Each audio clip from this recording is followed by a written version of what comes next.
நாட்டின் புவி கண்காணிப்புக்கான அதிநவீன செயற்கைக்கோளை தாங்கியபடி SSLV D3 ராக்கெட் இன்று விண்ணில் ஏவப்படவிருக்கிறது. இது பற்றிய தகவல்களை தருவதற்காக செய்தியாளர் பிரபாகரன் இணைகிறார். பிரபாகரன், துல்லியமாக எப்போது இந்த SSLV ராக்கெட் விண்ணில் ஏவப்படவிருக்கிறது, அதேபோல அதனுடைய சிறப்பம்சங்கள் என்னவாக இருக்கிறது, இன்று அதனுடன் புறப்பட இருக்கும் EOS 08 என்ற செயற்கைக்கோளும் சுமந்து செல்லவிருக்கிறது, அதனுடைய சிறப்புகள் என்னென்ன? இது பற்றி விரிவான விவரங்களை சொல்லுங்க. நிச்சயமாக இஸ்ரோ தரப்பில் மற்ற நிறுவனங்களை சார்ந்த செயற்கைக்கோள்களை அனுப்புவது போலவே இந்திய அரசு சார்ந்து இந்திய நாட்டுடைய பயன்பாட்டிற்காகவும் பாதுகாப்புத்துறை மற்றும் அது சார்ந்திருக்கக்கூடிய மற்ற துறைகளினுடைய பயன்பாட்டிற்காகவும் அவ்வப்போது செயற்கைக்கோள்கள் அனுப்பப்பட்டு வருகின்றன. அதன் ஒரு பகுதியாக இன்றைய தினம் இந்த EOS என்று சொல்லப்படக்கூடிய புவி கண்காணிப்பு செயற்கைக்கோள் EOS 08 என்கின்ற செயற்கைக்கோள் என்பது இன்றைய தினம் அனுப்பப்படுகின்றது. கடந்த காலங்களில் EOS 07 அதே போல 06 கடந்த 2023 மற்றும் 22ஆம் ஆண்டுகளில் அனுப்பப்பட்டது. மிக முக்கியமாக இந்த செயற்கைக்கோள் என்பது இந்தியாவுடைய நிலப்பரப்புக்கு மேலே குறிப்பிட்ட அளவில், அதாவது கடல் எல்லை அதே போல தரை எல்லை ஆகிய பகுதிகளில் இருக்கக்கூடிய அந்த எல்லை கண்காணிப்பு பணி, அந்த கடல் வழியாக வரக்கூடிய அந்த கப்பல்களுக்கான அந்த நேவிகேஷன் பணி ஆகியவற்றை முழுமையாக செய்யும். அதே போல தரைப்பரப்பில் அந்த ஈரப்பதம் கண்காணிப்பது, காலநிலைகளை முன்கூட்டியே சொல்வது, இமயமலை போன்ற பகுதிகளில் அங்கிருக்கக்கூடிய தட்பவெப்ப நிலைகளை துல்லியமாக அறிவது, அங்கிருக்கக்கூடிய பனி புயல் அதே போல இந்த கிளவுட் பஸ்டிங் என்று சொல்லப்படக்கூடிய மேக வெடிப்பு ஆகியவற்றின் காரணமாக நிகழக்கூடிய திடீர் மழை ஆகியவற்றின் தொடர்ச்சியாக இந்த கிளைமேட் சேஞ்ச் என்று சொல்லப்படக்கூடிய காலநிலை மாற்றத்தால் வரக்கூடிய இந்த பாதிப்புகளை முன்கூட்டியே அறிவது தொடர்பாக பல்வேறு துல்லியமான மெஷின்கள் இந்த செயற்கைக்கோள்கள் இடம்பெற்றிருக்கின்றன. கடந்த காலங்களை ஒப்பிடுகையில் மிக முக்கியமாக அதிநவீன மற்றும் துல்லியமான தரவுகளை வழங்கக்கூடிய வகையில் இந்த EOS 08 என்கின்ற செயற்கைக்கோள் இன்றைய தினம் விண்ணில் செலுத்தப்பட இருக்கின்றது. இந்த செயற்கைக்கோளை சுமந்து செல்வதற்காக SSLV D3 ராக்கெட் வடிவமைக்கப்பட்டிருக்கின்றது.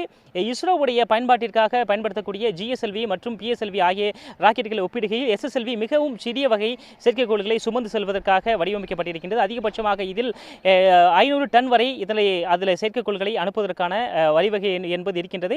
மிக முக்கியமாக அந்த ராக்கெட் அதே போல எரிபொருள் என மொத்தமாக 500 டன் அதிகபட்சமாக அதனுடைய லிஃப்ட் ஆஃப் மாஸ் என்று சொல்லப்படக்கூடிய அது புவியிலிருந்து புறப்படக்கூடிய அதிகபட்ச எடை என்று சொல்ல அந்த கணக்கில் இந்த SSLV என்பது வடிவமைக்கப்பட்டிருக்கின்றது. மற்றும் 190 கிலோ என்ற அளவில் இந்த EOS 08 என்கின்ற செயற்கைக்கோள் என்பது வடிவமைக்கப்பட்டிருக்கின்றது. இதனுடன் ஸ்பேஸ் கிட் என்கின்ற நிறுவனம் சார்பில் ஒரு செயற்கைக்கோள் என்பது அனுப்பப்படுகின்றது.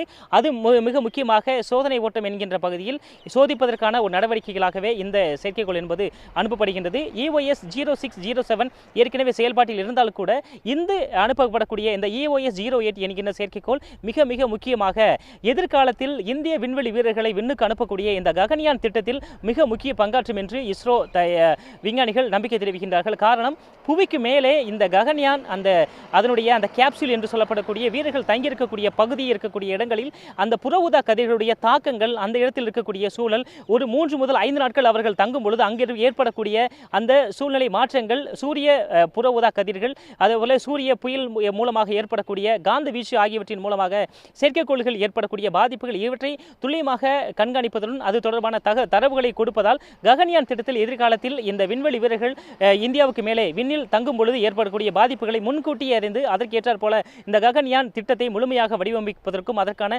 தரவுகளை பெறுவதற்குமாக இந்த EOS 08 என்கின்ற சொல்லப்படக்கூடிய இந்த செயற்கைக்கோள் வடிவமைக்கப்பட்டிருக்கின்றது. அதற்கான முழுமையான நடவடிக்கைகளும் 8 மாடியூல்ஸ் என்று சொல்லப்படக்கூடிய 8 கருவிகள் இதில் மிக முக்கியமாக பொருத்தப்பட்டிருக்கின்றன.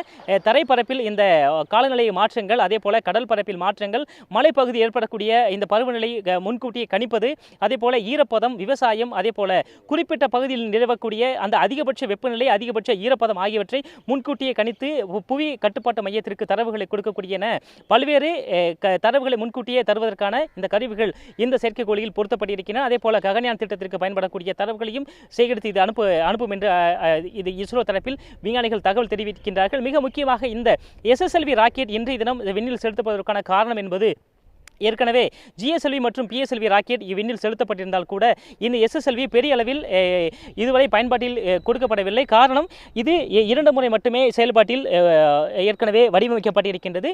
எதிர்காலங்களில் தனியார் நிறுவனங்கள் சார்ந்து சிறிய வகை செயற்கைக்கோள்களை விண்ணில் அனுப்புவதற்கு ஏதுவாக அதே போல தமிழ்நாட்டில் குலசேகரப்பட்டினத்தில் ராக்கெட் ஏவுதளம் என்பது அமைக்கப்படவிருக்கின்றது. அங்கு சிறிய வகை ஒரு கமர்ஷியல் ஸ்பேஸ் வெஹிக்கிள் என்று சொல்லப்படக்கூடிய முழுமையாக இந்த கமர்ஷியலுக்காக பயன்படுத்தக்கூடிய செயற்கைக்கோள்களை அனுப்புவதற்கு SSLV பயன்படும் என்று இஸ்ரோ விஞ்ஞானிகள் நம்பிக்கை தெரிவிக்கின்றார்கள். அதனுடைய முன்னோட்டமாக மிக முக்கியமான இந்த செயற்கைக்கோள்களை அனுப்பக்கூடிய பணியில் இன்றைய தினம் SSLV இதற்காக பிரத்யேகமாக வடிவமைக்கப்பட்டிருக்கின்றது.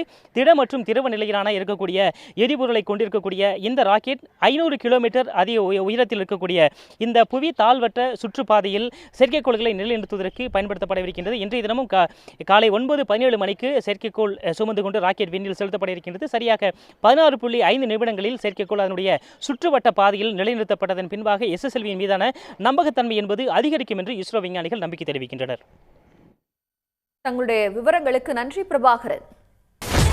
சன் நியூஸ் வாட்ஸ்அப் சேனலை ஃபாலோ செய்யுங்கள். QR கோடை ஸ்கேன் செய்து சன் நியூஸோடு இணைந்திருங்கள்.